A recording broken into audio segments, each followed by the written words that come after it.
పాల తాలికలకి కొలతలు ఇవన్నీ. ఇదేమో వరిపిండి 2 గ్లాసులు. ఈ కప్పుతో కొలతలే ఇప్పుడు మనం తీసుకుంది. ఇది వరిపిండి 2 గ్లాసులు.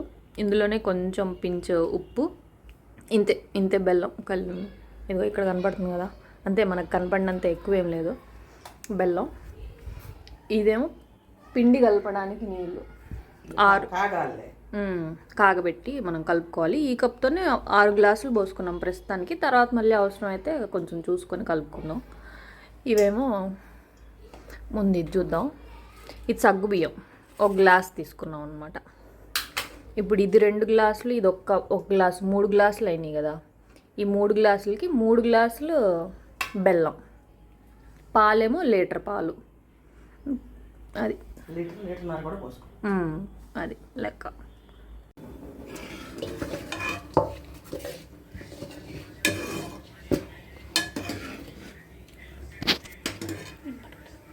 పిండిలో వేడి నీళ్ళలో కొంచెం ఒక చుక్క పాలు పోసి, ఆ పాలు మరిగిన తర్వాత ఇగో పిండి కలుపుకోవటం అనమాట.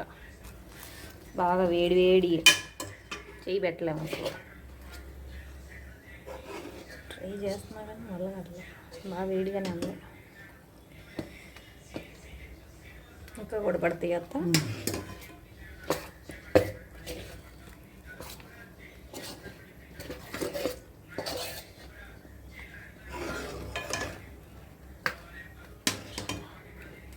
ఇందాక 6 గ్లాసులు నీళ్ళు చూపించాం కదా, ఆ గ్లాసులో ఒక్క చుక్క పాలు పోసి దాన్ని మరగబెట్టి ఇట్లా పోసుకుంటూ ఉండటం అనమాట.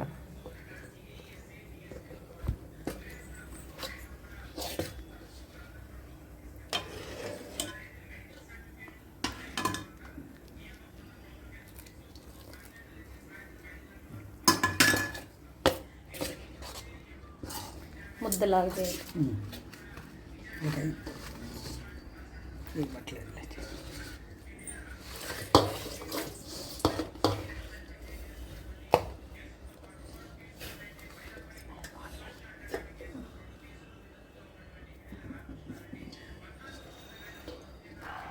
ఫాస్ట్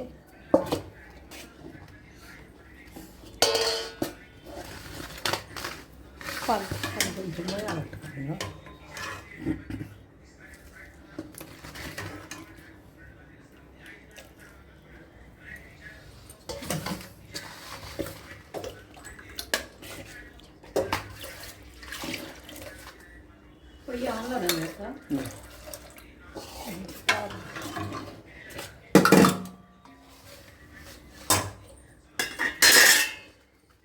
దీనికి ముద్దలాగా చేయాలి.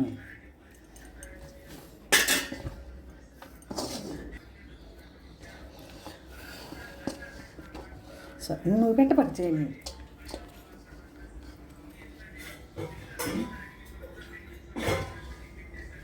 మంచిగా తడుపుకొని నేను తెలుస్తాను కాదు.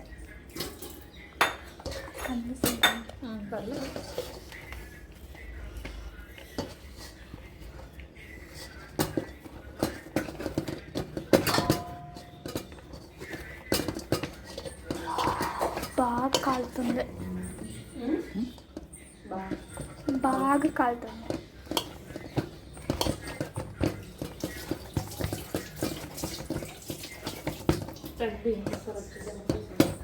చిన్నగా చూడమ్మా. రెడ్ అక్కడే రెడ్.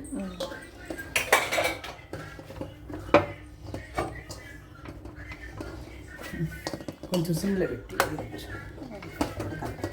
ఉడకాలంట. పాస్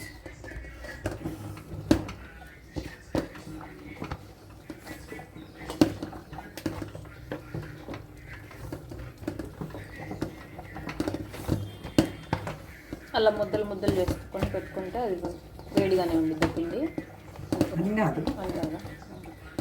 అంతా కలిపి కలపలేము, వేడి. అదే ఒక్క ముద్దలాగా చేయలేము వేడిగా.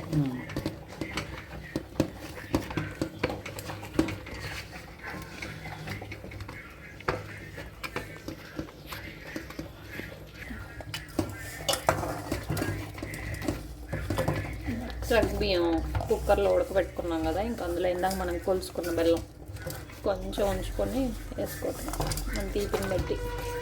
ఇంకొంచెం ఉంచుదామని అనుకుంటున్నానులే, తర్వాత చూద్దాంలే అన్నట్టు. పట్టిద్దా వేసేసారు మరి. నాకు తెలిసి పట్టిద్దాం.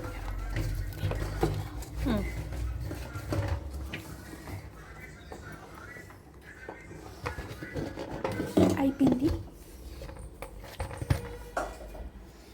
ఇక్కడేమో పాలు మరుగుతూ ఉన్నాయి. అయ్యో వాళ్ళు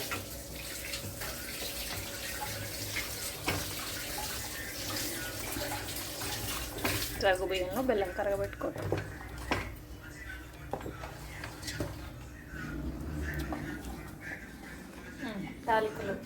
తాలికల టైం వచ్చేసిందా? ఇవి ఆల్రెడీ కాగిన పాలు తెల్లాలి. తెల్లాలా? ఓకే.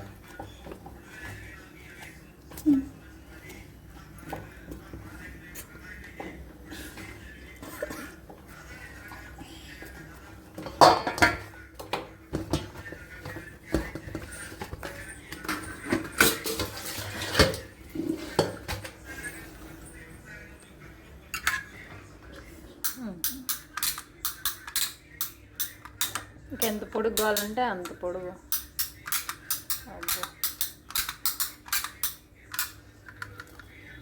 వేడి నీళ్ళు కావాలమ్మాయి.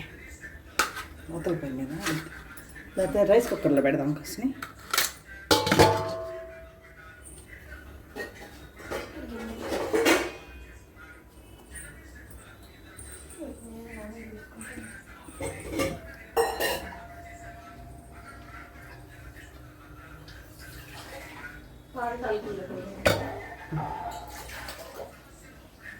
వేడి నీళ్ళు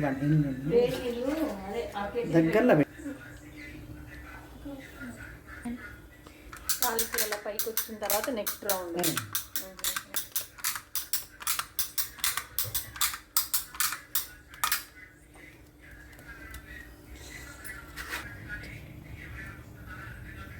ఉడికేటప్పుడు అట్లా పైకి వస్తాయి. ఉడికిన తర్వాత అది గుర్తు ఉడికినట్టు. చాలు కాసిన వేడి నీళ్ళు మళ్ళీ పెట్టు, లేకపోతే అది పెట్టు, అది అవ్వాలి. బెల్లం కరగాలి.